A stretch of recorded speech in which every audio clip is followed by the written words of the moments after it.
Okay, magandang gabi po sa inyong lahat mga kapatid at muli po ay isang pinagpalang gabi po sa atin lahat at mga nakaraang linggo po ay wala po tayong naging gawain kasi po ay sabi ko nga po kay Bijin ay magpapasukan para makabawi yung ating mga kapatid. Ano po? Sila Kuya Arman at sila Ate Bioli para medyo kako makabawi para sa kanila pong pagtitinda sapagkat medyo mabili yung mga uniform.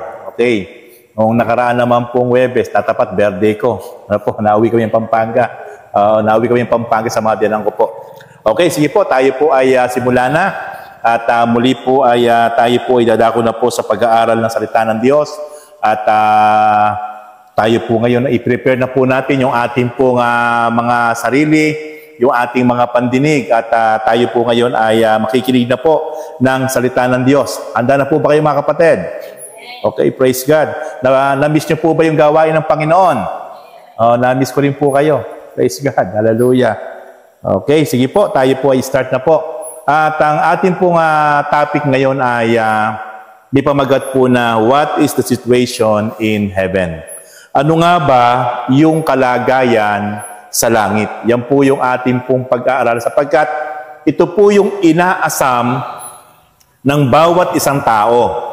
Ano man ang paniniwala, ano man ang kanyang relihiyon, ano man ang kanyang pananampalataya, ay ito po yung inaasam ng bawat isa, yung siya po ay makapunta sa langit.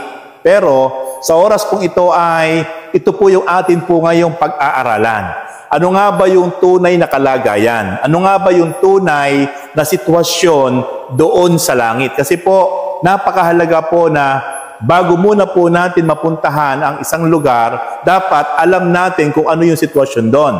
Dapat alam natin kung ano yung kalagayan doon.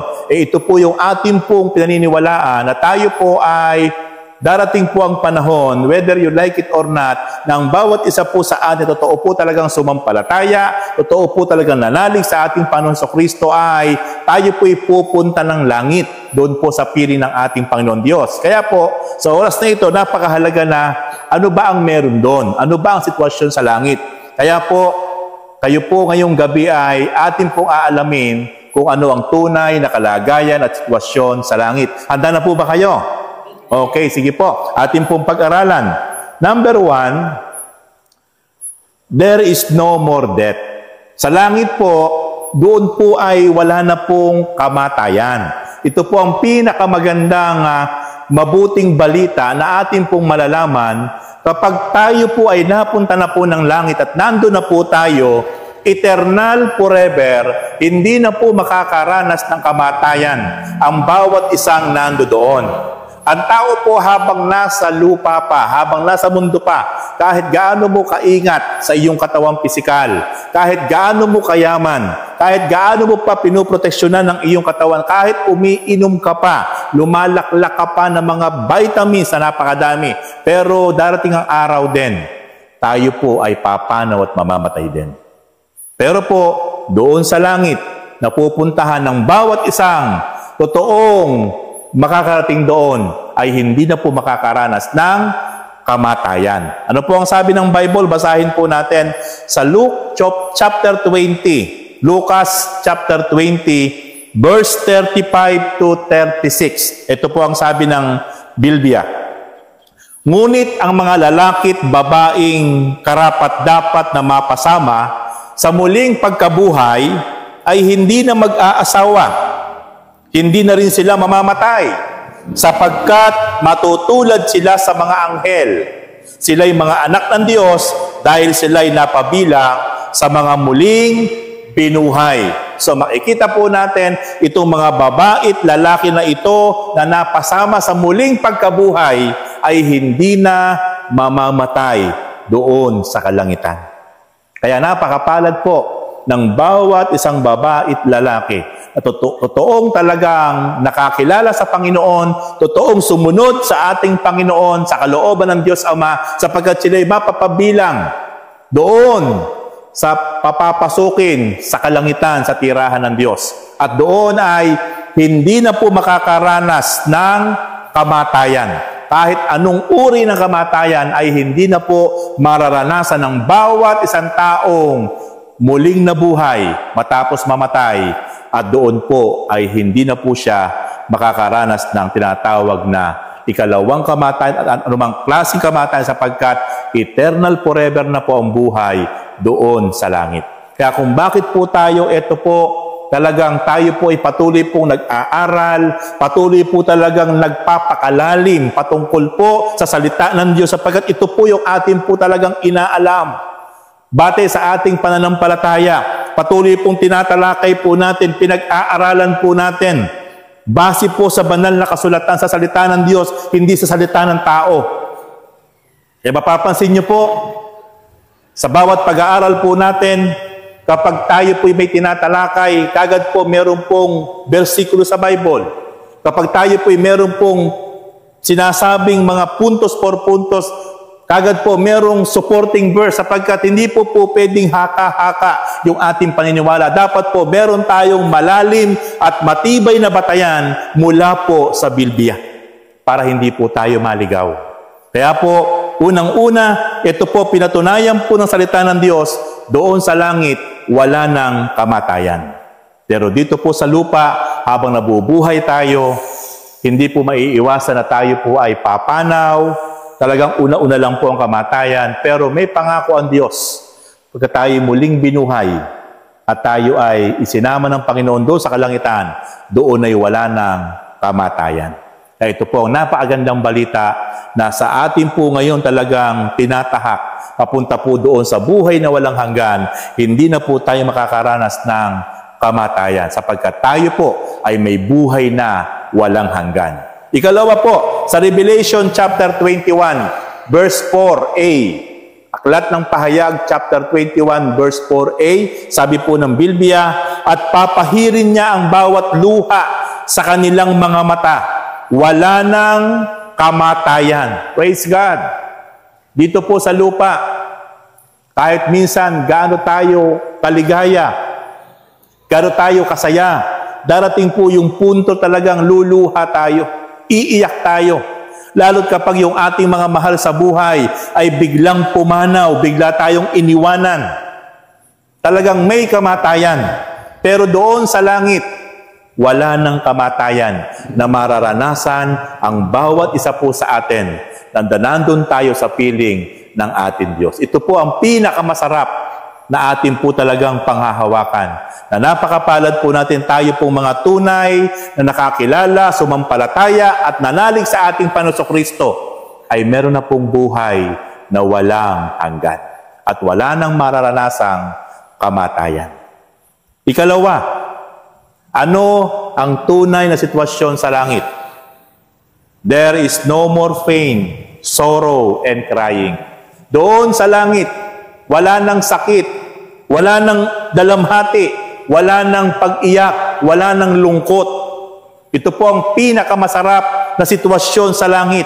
Kaya nga po talagang pakanaisin po dapat ng bawat isang taong nabubuhay sa ibabaw ng mundo na talagang yung kanyang final destiny ay hindi sa mapupunta sa walang hanggang kapahamakan, kundi bagkus dapat siya, ang kanyang final destination ay doon sa langit, sa tirahan ng Diyos. Kasi doon po sa langit, wala ng lungkot, wala ng kapighatian, wala ng luha, wala ng iiyak, wala ng sakit. Pero dito po sa mundo, minsan po, kahit gaano kaingat ng bawat isang tao, dinadapuan ng karamdaman. Minsan malubha pa po yung biglang dadapo sa kanya. Lalo po sa ating kapanahunan. Ito po yung panahon na talagang ang mga sakit po ngayon. Mga cancer, iba't ibang uri ng cancer. Bakit po? Kasi po sa madaming kinakain na punong-puno ng chemical, preservative. Kaya tayo po, iwasan po natin mga kapatid yung mga pagkain punong-puno ng preservative, punong-puno ng chemical. Kasi yan po nagkukos ng cancer sa ating kumakatawan, sa ating mga vital organ. At kapag ang isang tao ngayon nagkaroon ng cancer, ano na po ang solusyon? Dialysis. Kaya talagang iiyak ka, luluha ka, talagang malulungkot ka. Kasi nga po, babagsak ang katawan mo, hindi mo na magagawa yung dati mong ginagawa, igugupo ka ng sakit karamdaman dahil sa malubhang karamdaman, pati yung bulsa mo, talagang mahirap ang magkaroon ng malubhang sakit at karamdaman. Bukod sa kakainin ka ng lungkot, ng depresyon. Kaya nga po, dito sa lupa, kaakibat po yan yung mga bagay na yan. Pero ang pinakamagandang balita, doon sa langit, wala nang pighati, wala nang sakit, wala nang pagluha, sapagkat yung langit ay isang perpektong lugar para sa bawat isang taong nilalang ng Diyos. Kaya nga po, ito po yung dahilan kung bakit talaga hindi tayo dapat talaga bumitiw sa ating pananampalataya, sa ating pagsunod sa Diyos, sapagkat at the end of the day, dalawa lang ang patutunguhan ng ating kaluluwa, kundi walang hanggang kaparusahan sa impyerno o walang hanggang buhay sa piling ng Diyos na wala ng pag-iyak, wala ng kapighatian, wala ng sakit, wala ng karamdaman. Sapagkat habang tayo nabubuhay sa ibabaw ng mundo, natagpuan natin ang tamang daan, ang tunay na katotohanan, at ang tunay po nagbibigay ng buhay na walang hanggan, na walang iba kundi ang bugtong na anak ng Diyos na ang ating Panginoong Hesukristo, na aking ipinakikilala sa inyo. Paulit-ulit na ipinakikilala sa inyo ang daan ng buhay na walang hanggan, ang tunay po katotohanan,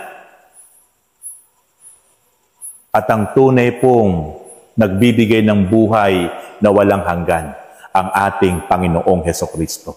John 14 verse 6. Ano po ang sabi ng Bible? Sa aklat po ng Revelation chapter 21 verse 4. At papahirin niya ang bawat luha sa kanilang mga mata. Wala ng kamatayan, dalamhati, pagtangis at paghihirap, sapagkat lumipas na ang dating mga bagay. Ano ang sabi po ng Diyos? Papahirin ng ating Panginoon ang ating mga luha.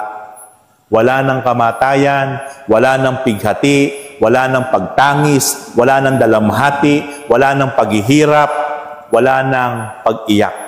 Sapagkat lilipas na ang lahat ng bagay. Sapagkat doon sa langit, sa piling ng ating Panginoon Diyos, ay punong-puno ng kaligayahan, kapayapaan sa kanyang piling. Kaya mga kapatid, ito dapat talaga yung pakamitiin ng bawat isa pong tao na nabubuhay sa ibabaw ng mundo. Maraming tao, masyado pong niyayakap ang mundo. Maraming tao, masyado pong nakapokus sa mga bagay ng mundo.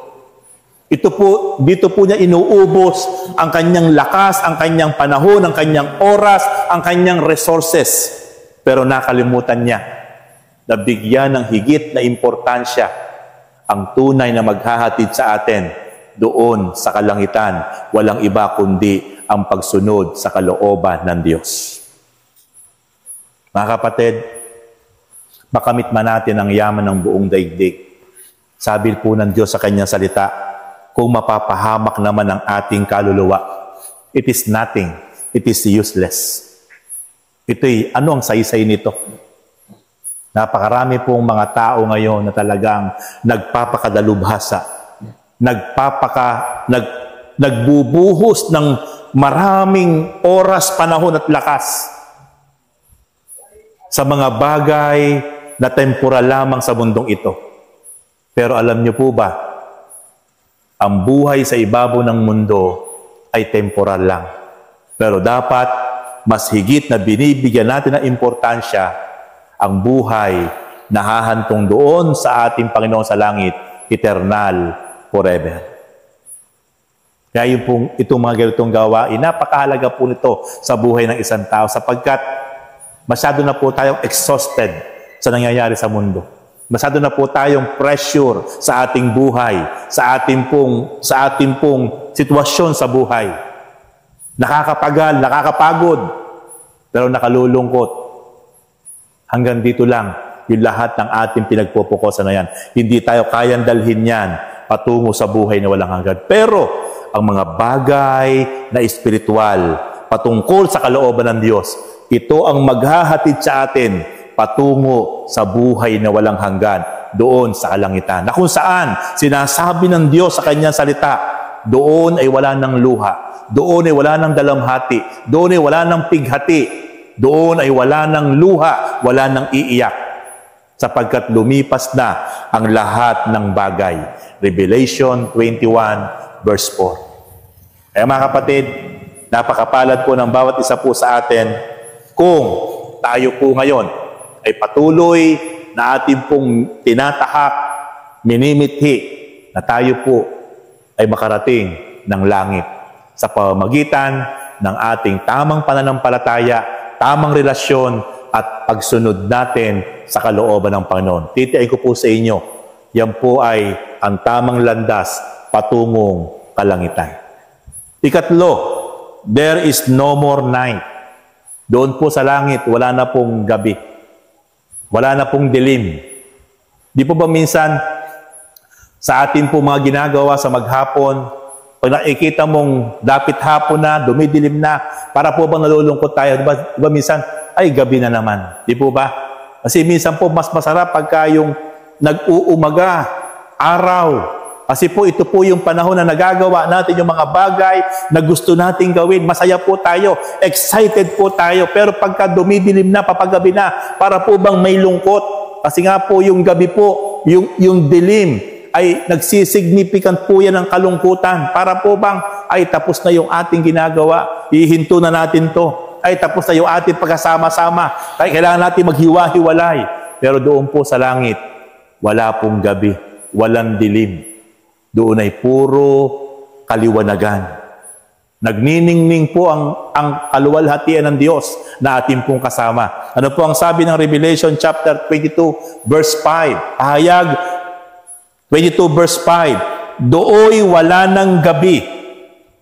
Kaya't hindi na sila mag-aalinlangan pa ng hindi na sila mangangailangan pa ng mga ilawan o ng liwanag ng araw, sapagkat ang Panginoon Diyos ang magiging liwanag nila at maghahari sila magpakailan paman. Natin niyo po mga kapatid, doon sa langit, hindi na po natin kailangan ng ilaw. Hindi na po natin kailangan magbayad ng Meralco. Di po ba? Minsan nakaka-stress yung pong buwan-buwan. Minsan kumakabog pa nga yung dibdib mo kung magkano yung magiging bill mo sa Meralco. At kapag nakalimutan mo magbayad, puputulan ka kagad. Di po ba? At kapag naputulan ka ang masakit, hindi kagad may kakabit. Ilang araw kang walang kuryente. Kaya nakaka-stress, nakaka-pressure.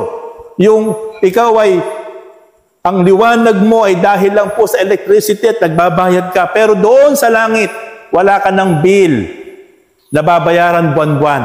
Doon sa langit, sabi doon, hindi mo na kailangan pa ang ilawan o liwanag ng araw, sapagkat ang kaningningan ng Diyos ang magliliwanag sa ating lahat doon sa langit. Wala tayong makikitang dilim doon. Puro liwanag, nagniningning, sapagkat kasama natin ang kaluwalhatian ng Diyos. Kaya mga kapatid, napakasarap po na habang nabubuhay tayo, nasasabik tayo, nauuhaw tayo, na makasama ang ating Panginoon Diyos doon sa kalangitan. Sapagkat sa langit po, niliwanag po ng kanyang salita, wala ng dilim, wala ng gabi, kundi nagniningning, nagliliwanag ang kapaligiran, ang lugar ng langit, sapagkat dahil sa kaluwalhatian ng ating Diyos na makapangyarihan sa lahat. Ika-4, there is no more hunger and thirst. Sa langit po ay wala ng gutom, wala ng uhaw. Wow!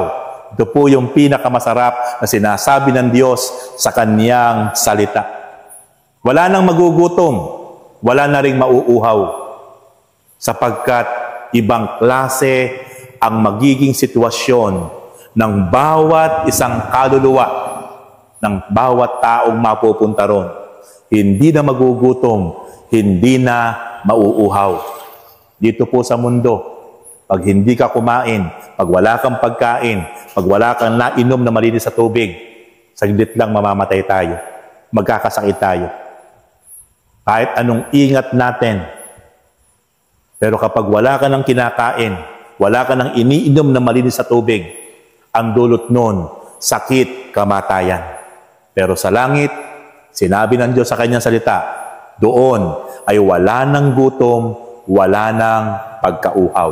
Ano po ang sabi ng Bible? Sabi ng Pahayag, chapter 7, verse 16. Hindi na sila magugutom ni mauuhaw man. Hindi na rin sila mabibilad sa araw, ni mapapaso ng anumang matinding init. Yan, yung mga takot po sa araw. Yung mga gustong pumuti. O, di na po, wala na pong tindi ng init doon. Wala na pong sikat ng araw doon. Kasi po yung liwanag po doon, nagmumula sa kaningning at kaluwalhatian ng ating Diyos. Hindi na po tayo magugutom doon. Hindi na po tayo mauuhaw doon. Kaya ibang klase po ang sitwasyon sa langit. Kaya ito po yung pakaasamin po natin. Higit sa lahat, ito po yung pangarapin po natin. Kahit abala po tayo sa napakaraming bagay sa ibabaw ng mundo, pero higit sa lahat, tiyakin po natin na yung langit ang ating patutunguhan at the end of the day. Tiyakin po natin. Kasi po, baka mamaya po, dumating isang araw, masyado po tayong naging abala. Inubos natin ng maraming oras, maraming panahon sa mga bagay na pangmundo. Pero nakalimutan po natin na paghandaan ang ating pong journey, ang pinakamahalagang journey na patungo sa langit. Sapagkat sa langit po, ito po pala yung perfect place. Susunod po, talakayin po natin yan. Yung kung talaga ano pa talaga yung katangian ng langit, isusunod po natin yan. Talagang ibang klase po ang lugar ng langit na napakahalaga po na maintindihan ng bawat isang tao, ng bawat isang kabataan, ng bawat isang nabubuhay sa ibabaw ng mundo ayon po sa banal na kasulatan. At napakainam po dahil meron tayong YouTube channel. Ito po ating mga pinag-aaralang ito ay mapapanood po ito sa lahat ng sulok ng mundo.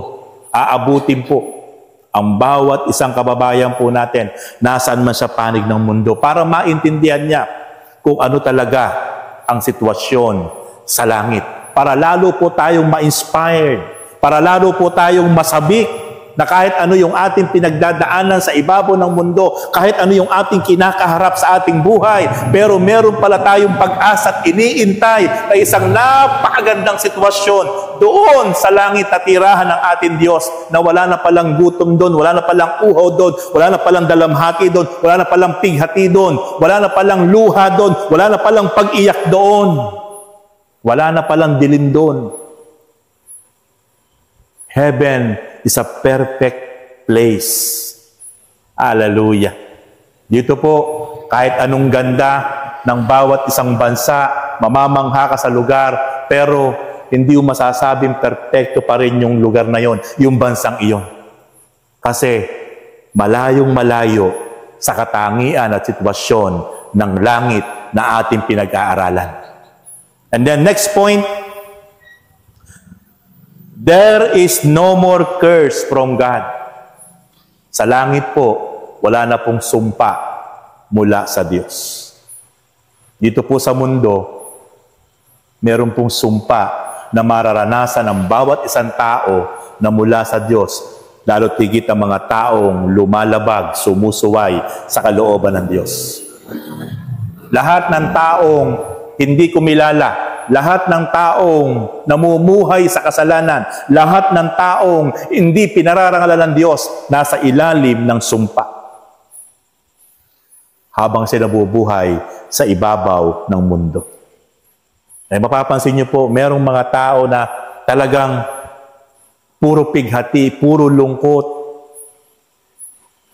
puro pagluha ang pinagdadaanan sa buhay. Kahit ano ang gawin sa buhay, pero hindi niya maranasan ng tunay na kaligayahan na gusto niyang maranasan. Hindi sa mabigyan ng kasiyahan ng kanyang mga bagay na meron siya. Kasi nga po, ang tunay pong kasiyahan at kapayapaan ay matatamo lang natin sa Diyos na makapangyarihan sa lahat. Sapagkat ang ating Panginoon Kristo ang may sabi, iba ang kapayapaan at kaligayahan na dulot ng mundo o sanlibutan kaysa sa kapayapaang ipagkakaloob ko sa inyo. Kaya po, napakabigat po ang isang tao na nabubuhay sa ilalim ng sumpa. Pero doon sa kalangitan, kapag nandun na po tayo, wala na po tayo mararanasan na sumpa mula sa Diyos. Ano po ang sabi ng Bible? Sa aklat po ng Revelation chapter 22, verse 3, wala roong makikitang anumang isinumpa ng Diyos. Makikita sa lungsod ang trono ng Diyos at ng Kordero at sasambahin siya ng kanyang mga lingkod. Pansinin niyo po, doon sa langit, walang makikitang kahit anong isinumpa ng Diyos. Sapagkat doon sa langit, hindi na po makakaranas ng sumpa mula sa Diyos ang bawat isang mapupunta roon. At doon sa langit, lahat po tayo ang gagawin po natin doon. Pararangalan, papupurihan, sasambahin, luluwalhatiin ang Diyos na makapangyarihan sa lahat na nakaupo sa kanyang trono. Kaya yung ginagawa po natin dito sa lupa, ito po ay training ground po itong lupa.